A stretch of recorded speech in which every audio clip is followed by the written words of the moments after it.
Summarizing what I've learned in 18 months, I've come to believe that we are in the midst of the worst public health scandal in our history. And I wish I could, but I don't see an end in sight.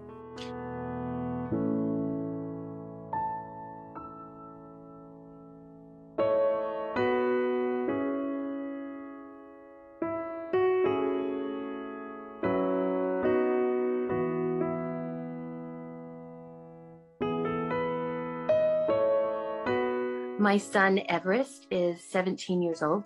On April 21st, Everest got the Pfizer vaccine. Everest was in a terrible state. He could not lift his head or move it or his neck without the assistance of his hands. There were blood clots in his brain. He actually had cerebral venous sinus thromboses on both sides of his brain, as well as an internal jugular vein thrombosis. I raised my son since the day he was born. He was by my side all the time. I took him to get the Pfizer vaccine. My buddy called me, told me something was wrong with Junior. All they could tell me was, he's dead. That's it.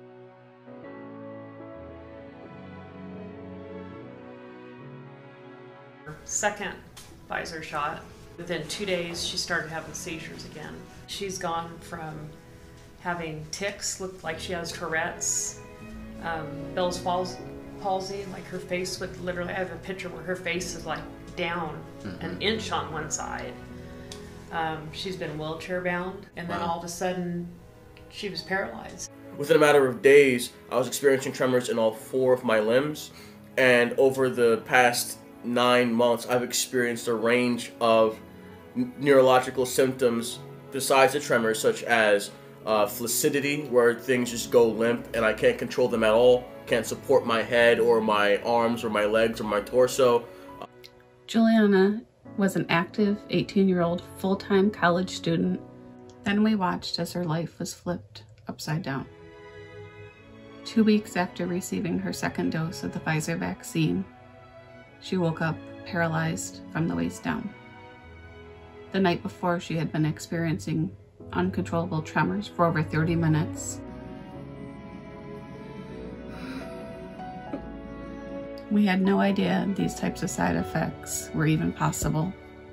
Riley is my 8-year-old daughter, was vaccine injured this year. During that process, it started with a psychosis episode and blackouts and fainting. It progressed on further to her losing ability to feel her limbs. She had ringing in her ears, her fingers were tingly, her veins, she would feel tingling in them. And over 9 months since she got her second dose. She can't walk. She's in a wheelchair. She has an NG tube for all of her nutrition. She has constant pain in her stomach, back and neck. She can't feel her legs, and that's just the tip of the iceberg. My son did what was asked of him. He got the vaccine to play hockey. And now my boy is gone. Continue to play hockey, he had to get the vaccine.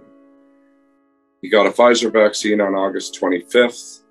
On August 29th, he went to the hospital with a bad reaction. And on September 27th, in the morning, he was found dead on the floor beside his bed. He was a very beautiful boy that I loved dearly, and he was my life. So I took the Pfizer vaccine, the first dose, on July 2nd, and I already kind of started feeling effects the next day on the 3rd, when I woke up on Saturday morning. Diagnosed me with pericarditis. And then after the second shot, I mean, I was afraid that within probably 2 days after the shot, I was gonna have a heart attack. You know, the heart pain was worse than anything I could possibly imagine. Heart was so inflamed, but I know that there's a lot of people around me and around the country that are dealing with the same problems that I have. You said you had friends in your high school graduating class that were seniors with you, and they also had some severe consequences. Yes, and there's a lot of them are still dealing with it, like worse than I am.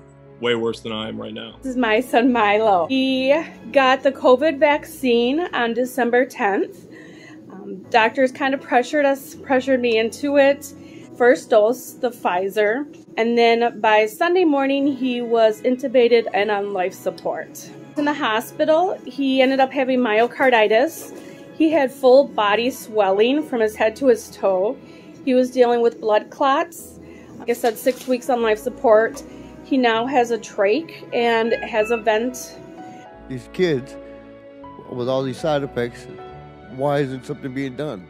He had the first shot on August 19. My doctor said that I suffer an acute pericarditis. My name is Kyle Warner. I'm a 29-year-old professional mountain bike racer and 3-time national champion.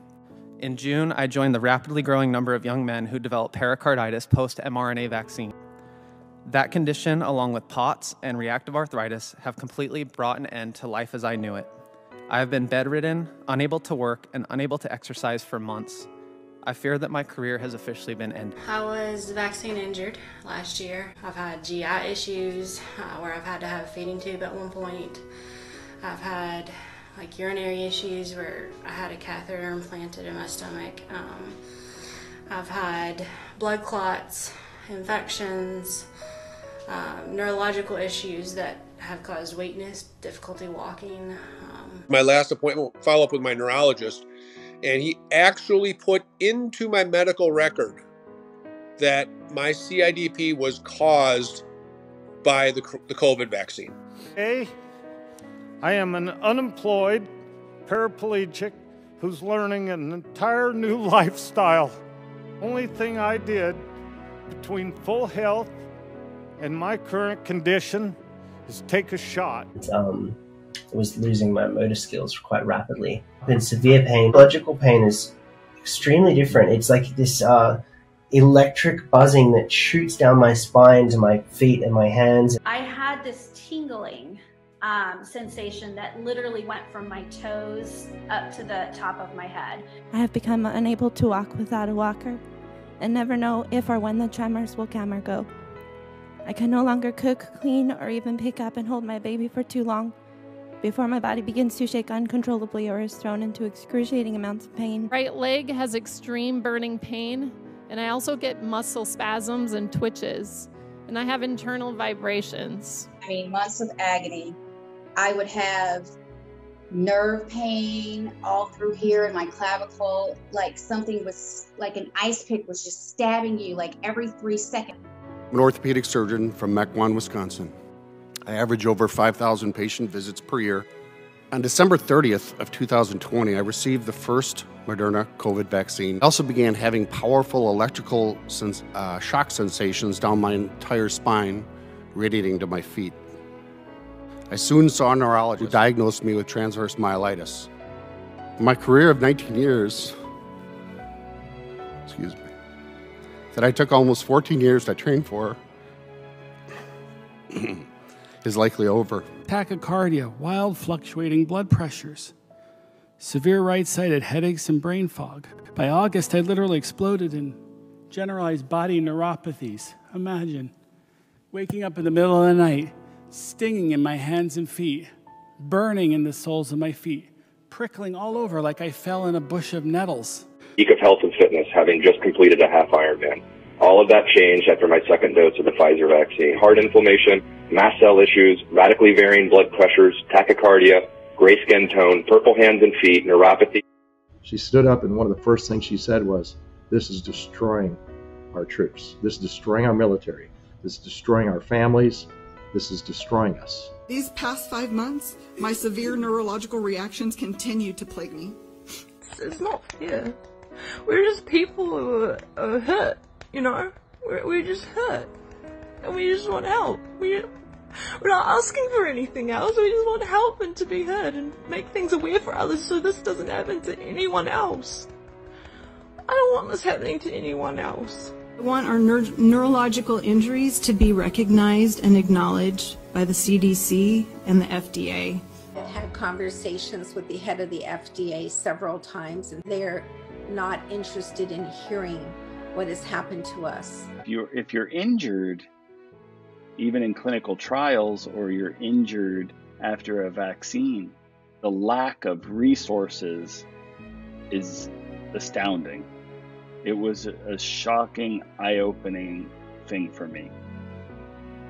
There are no resources. And in this case, even going to the manufacturers, it was closed doors.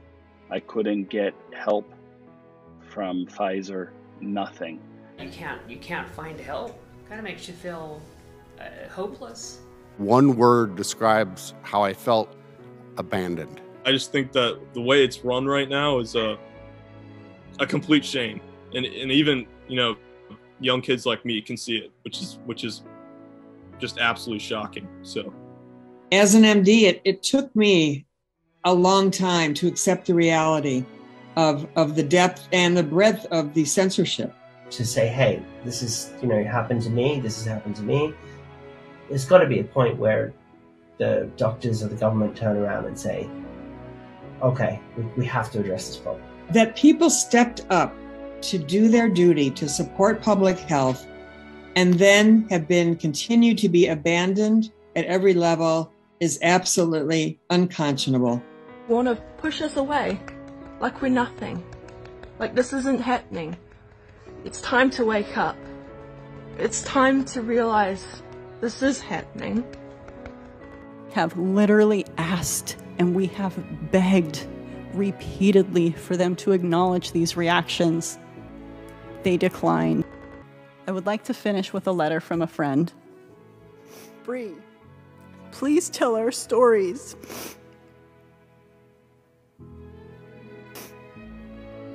Please make sure the world knows the cruelty that has been imposed upon us. Goodbye, my dear friend. I will see you on the flip side.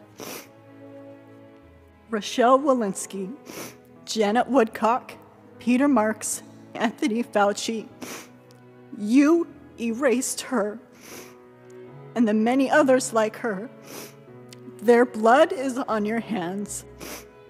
You cannot bring my friends back, but you can save others from their fate if you finally just tell the truth.